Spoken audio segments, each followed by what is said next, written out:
आपकी जंजीरें टूट जाएंगी। ये जो गुलामी की जंजीरों में हमें डालना चाहते हैं टूट जाएंगी। अब सब उठ जाएंगे। 22 करोड़ लोग हैं, बाहर पाकिस्तानी बैठे हैं, हर किस्म की सलाहियत रखते हैं, लेकिन ये चोर और डाकू, पैसे के गुलाम, अगर ये आपके ऊपर बैठे रहे, ये मुल्क कभी आगे नहीं बढ़ेगा बल्कि नीचे जाएगा। हमारी कभी फॉरेन पॉलिसी आजाद नहीं हुई स्वाय थोड़ी देर के भुट्टो के जमाने में, और भुट्टो को साजिश करके अंदरूनी मीर जाफर ने उसको फांसी दिलवाई। कभी उसके बाद आजाद नहीं हुई, लेकिन कभी इतनी गुलाम भी नहीं हुई जो ये थ्री स्टूजेस के दौरान हुई है। जो इन्होंने हमारे साथ किया, जिस तरह इन्होंने हमें गुलामी करवाई, इसकी कोई मिसाल नहीं है। रमजी यूसुफ को पकड़ा दिया अमेरिकनों को हमारे कानून के बरखिलाफ, एमएल कांसी को पकड़ा दिया हमारी अदालतों को पूछे बगैर। एमएल कांसी के वकील ने अमेरिका की अदालत में क्या कहा जब उन्होंने पूछा जज ने कि क्यों पाकिस्तान के कानून के बगैर आप उसको उठा के ले गए, तो उसका वकील कहता कि पाकिस्तानी अपनी वालदा को बेच देंगे डॉलरों के पीछे। और वो किसका दौर था? नवाज शरीफ का दौर था। हम नहीं बेचेंगे, नवाज शरीफ बेच देगा, पैसे का पुजारी है। फिर जनरल मुशर्रफ का दौर आया, 9/11 के बाद इसने पकड़ के पाकिस्तानियों को ग्वांटानामो बे में दे दिए।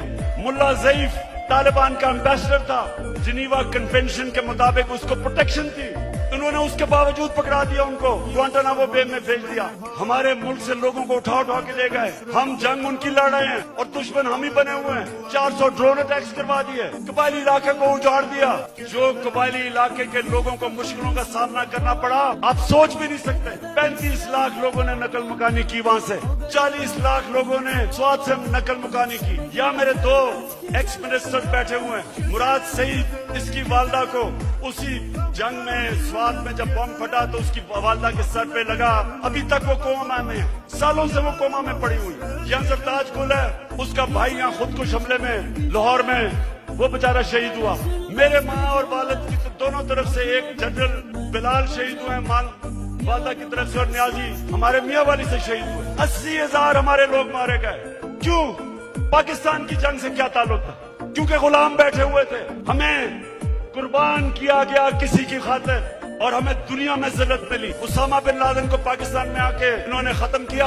3 दिन कोई बोला नहीं। प्रेसिडेंट ओबामा अपनी किताब में लिखता है कि मुझे बड़ा खौफ था कि मैं सदर जरदारी को जब टेलीफोन करूंगा वो बड़ी मुजम्मत करेगा कि तुमने हमारे मुल्क में आके ये किया क्या।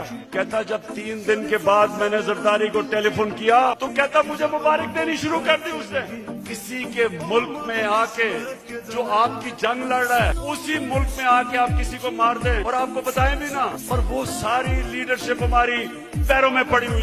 पाकिस्तानियों याद रखें, कभी आपकी कभी दुनिया इज्जत नहीं करेगी जब तक आप अपनी खुद इज्जत नहीं करेंगे।